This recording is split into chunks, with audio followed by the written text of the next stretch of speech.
Nejc Vidmar, najprej se dotaknimo tekme proti Gorici. Na koncu neodločen izid 1-1, lahko bi rekli, vsaki ekipi je pripadel po en polčas. Tako je, se popolnoma strinjam. Prvi polčas se je videlo, da nismo bili ta pravi, za razliko od prejšnjih tekem, kjer smo na začetku zadeli, se tle nekako nismo lovili. Gorica je pokazala, da ima neko določeno kvaliteto in nas je kar dobro napadala. Medtem, ko drugi polčas smo pa se zmenili, da tako ne gre več naprej in se ste videli, na koncu bi lahko tudi kaj več iztržili, ampak dobro, moramo biti zadovoljni z točko. Ne nadaljuje se tista razprodaja točk tukaj.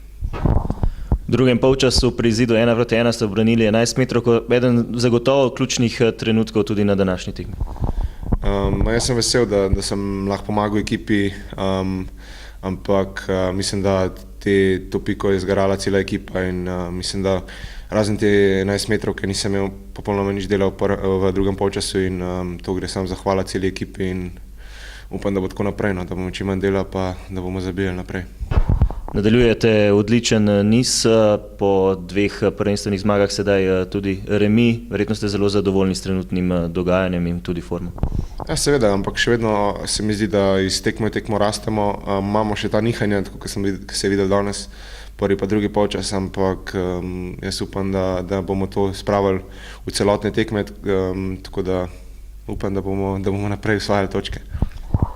Na začetku tekme krajša slovesnost ob vašem 100. nastopu, zares lepo ste ga kronali. Kako gledate na teh 100 nastopov v domžalskem dresu? Super, se sploh ne morem verjeti, koliko je šlo hitro.